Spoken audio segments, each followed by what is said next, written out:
ya. Iya. Kelompok 4 ini ya. Jadi Dua, Pak. ini kelompok 2. Untuk kelompok 2 ini kendalanya teknis, cuma nanti ya opsinya ya berarti coba nanti di backup ya kalau misalkan nanti dari siapa yang sama Mas Noval itu ya. Noval itu mungkin nanti dia error, mungkin coba nanti di backup sama kelompoknya gitu. Jadi mungkin nanti ya di download ulang Iya, kenapa lagi kok download bisa ulang. ini kok bisa error gitu kan. Karena nanti di ODV itu setelah di ODV itu baru nanti akan baru dimulai kan prosesnya. Iya.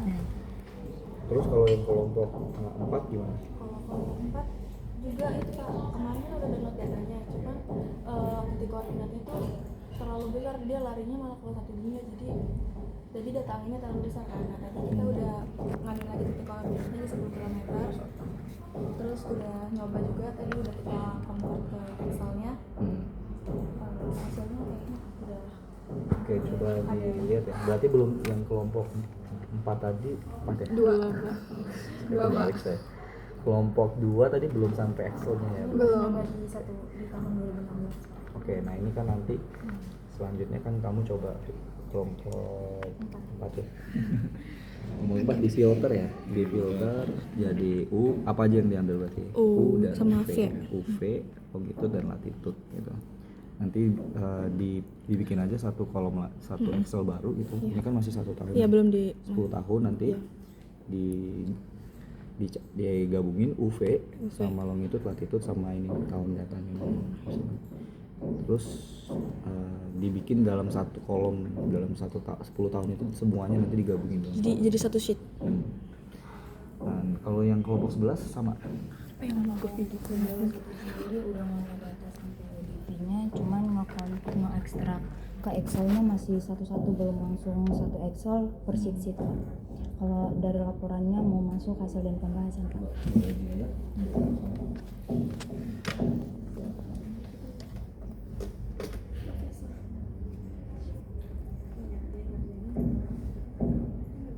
Udah ngitung kecepatan anginnya belum? Buat kecepatan angin belum Pak Mas, soalnya masih ini ngambil data dari ODP yang dari HMWF ngolah ke ODP-nya ekstraknya. Di ODV kan nanti di ekstrak Excel kan? Iya Bu. Di Excelnya udah di filter datanya? Belum Pak. Belum kan? Berarti progresnya sama ya kayak kelompok 4 ya. Jadi ininya sama ya, kalian nanti di ODV ini kan nanti kalian ada data 10 tahun. Iya benar. 10 tahun nanti silakan dibikin Excel baru, coba ya. Ini coba dibuka Excelnya. Excelnya masih per tahun jadinya. Nggak apa-apa.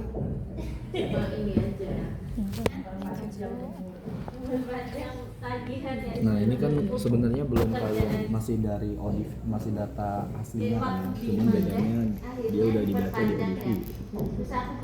Nah nanti tuh kalian bikin aja Excel satu lagi, Excel baru, itu kalian masukin data longitude, latitude, U dan V ya, sama waktunya nih, data waktu perekamannya ini kalian masukin juga. Jadi ada 5 kolom, nanti dibikin di Excel baru, kalian gabungin data ini kan 1 tahun nih 2021, kalian gabungin dari tahun 10 tahun kan intinya, dari 2024 sampai 2015 gitu. 2015. Satu sheet itu 10 tahun, tapi nanti ya kalian namanya satu sheet itu 10 tahun kan ngefilter atau ngecek data tahunannya kan susah ya gitu ya, karena banyak nanti. Kalian jaga-jaga bikin backupan per tahunnya juga gitu. Jadi ini misalkan 2021, 2022 kalian coba siapin lah per 10 kolom ya. Jadi tapi nanti ada yang versi digabunginnya. Satu sheet ya. Terus di Ini dihapus ya Pak? Nanti. ini itu sebenarnya kan nggak dipakai, makanya tadi yang saya maksud kalian coba bikin aja satu Excel baru, tapi kalian coba input yang benar-benar kepake aja, longitude, latitude, Sama UV. sama waktu. Terus dihitung nanti setelah longitude, latitude, U dan V itu kalian nanti hitung kecepatan angin dan arah angin. Kecepatan dan arah angin itu nanti coba dicek rumus resultan ya, dan arah angin itu. Nanti setelah dapat U dan V, setelah dapat kecepatan angin, nanti kalian cari apa koreksi angin. Jadi ini kan nanti kalian dapat kecepatan, tapi kecepatan angin ini nanti jangan langsung kalian olah jadi casting, jangan langsung diolah ke windrows. Kalian koreksi dulu pakai rumus koreksi yang ada di slide saya. Koreksi. Jadi nanti koreksi angin itu akan menghasilkan kecepatan angin terkoreksi yang baru nanti bisa kalian pakai ke in casting. Sebenarnya kalian pakai kecepatan angin biasa pun bisa gitu kan. Cuman ya kalau secara saintifik penjelasannya kecepatan angin yang belum dikoreksi itu masih kecepatan angin permukaan, bukan angin perairan gitu. Kalau dikoreksi itu tujuannya agar dia mengkonversi dari pengaruh angin permukaan darat menjadi pengaruh angin yang ada di permukaan perairan gitu. Jadi nanti dilakukan koreksi. Setelah mendapatkan kecepatan angin koreksi, nanti kalian bisa lanjutkan prosesnya yaitu di incasting. Nah, untuk incasting ini yang perlu kalian lakukan itu adalah kalian harus mencari satu parameter yang namanya fetch selain kecepatan angin. Nah, untuk mencari fetch ini nanti kalian itu seperti yang saya jelasin di kelas ya, cuman ini kalian lakukan di tools. Video. Jelas gitu. Emang kalian belum paham apa gimana? Itu alasan paling klasik ya. Ya, jadi kalian kan sebenarnya kan punya titik angin ya. Kalian punya titik angin. Yang videoin satu aja udah, nggak usah semuanya. Yang kalian kan punya satu titik angin misalkan di sini ya. Nah, nanti itu kalian menentukan titik untuk patch-nya ini juga nggak jauh-jauh dari titik angin kalian. Misalkan di sini saya punya titik angin di sini, nanti kalian daftarin koordinatnya di sini. Misalkan. Nah, untuk menentukan patch itu kalian narik garis dari satu titik ke sampai dia menemui rintangannya. Nah, ini penarikan garisnya itu harus sesuai dengan arah mata angin gitu. Jadi misalkan di sini ada arah mata angin itu utara, timur ya, selatan dan barat. Kemudian ada paling timur, tenggara, selatan, barat daya, barat laut, utara, timur. Nah, nanti tuh prinsipnya kalian mengubah ini kan arah ini tuh nggak bisa dinyatain dalam ini ya, dalam tulisan ya, harus dinyatakan dalam angka kuantitatif. Berarti angkanya harus dinyatakan dalam sudut minimal. Nah, ini kalau kita asumsiin dalam satu arah mata angin ini dalam derajat ya, berarti kita asumsiin aja misalkan utara ini berarti di 0 derajat gitu. Ini di 90, ini di 180, bagi 270 ya. Nanti ini berarti dibagi 2 ya, 45. Ini di 100 berapa? 103 berapa ya, itu lupa saya. Ya nanti dihitung ya semuanya.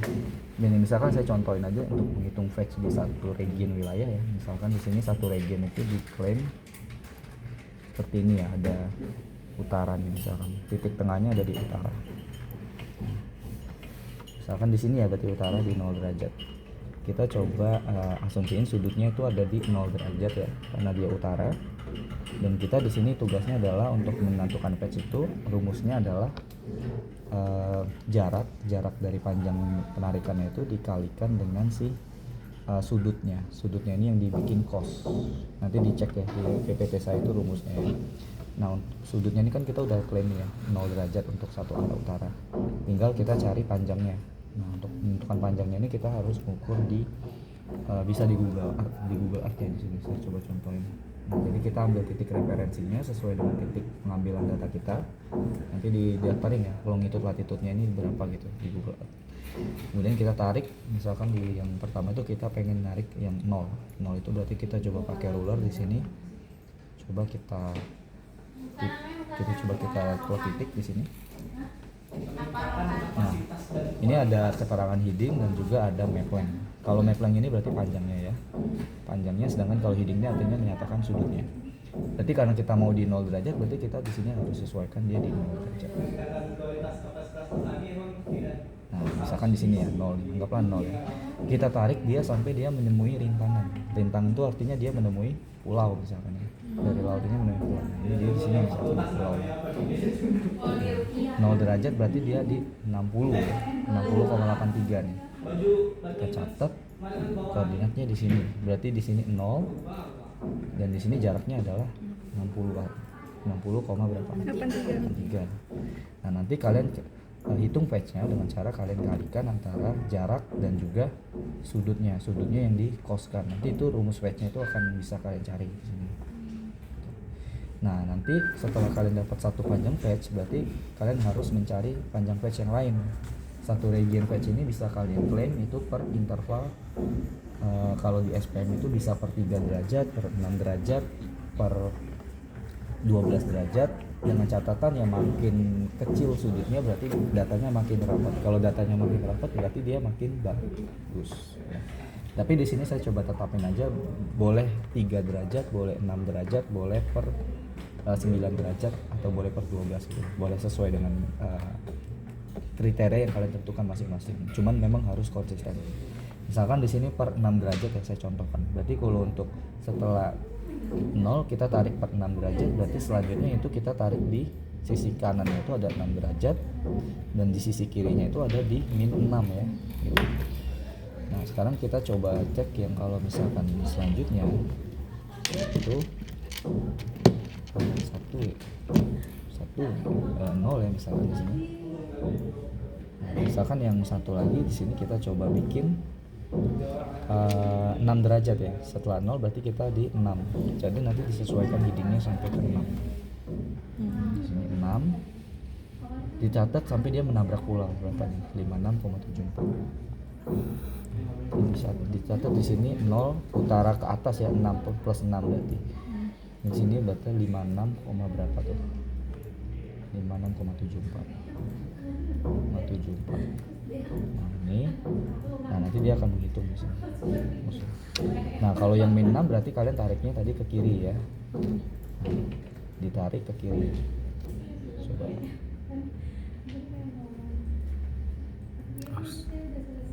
Ini 6 ya, sorry. Lagi kita tarik di sini. Nah, ini kan dari 0 ya. Kita tarik, kalau 6 berarti 0 dikurang satu lingkaran itu berapa poolnya? 3, 60. Berarti kalau kita anggap utara itu adalah 0 atau dalam tanda kutip 360 ya, kalau misalkan dia melingkar itu balik lagi kan ke 0-nya itu 360. Jadi kita anggap juga ya udah di sini kan dia 350 ya. Berarti dia berapa nih 6 derajat dari di sini di sebelah kiri? 354 ya. Karena dia minus 6 gitu. Jadi kalian di sini cari garis 3, sudutnya 354, kalian tarik panjangnya sampai mana nih daratannya. Dari sini nih berarti. Ya, ya. Berapa nih? 64,91 dan tulis di sini 64,91. Nah, nanti kalian akan mendapatkan 3 nilai patch kan di sini. Nah, nanti kalian lakukan sampai dia menemui region lain. Nah, kalau region lain itu ya berarti sampai 45 ini ya. Karena kalau dia lewat dari 45 berarti dia nanti region baru udah, arah baru. Nah, itu nanti akumulasi dari nilai patch-nya ini adalah patch efektif gitu. Nah, penjumlahan dari semua patch-nya ini adalah patch efektif.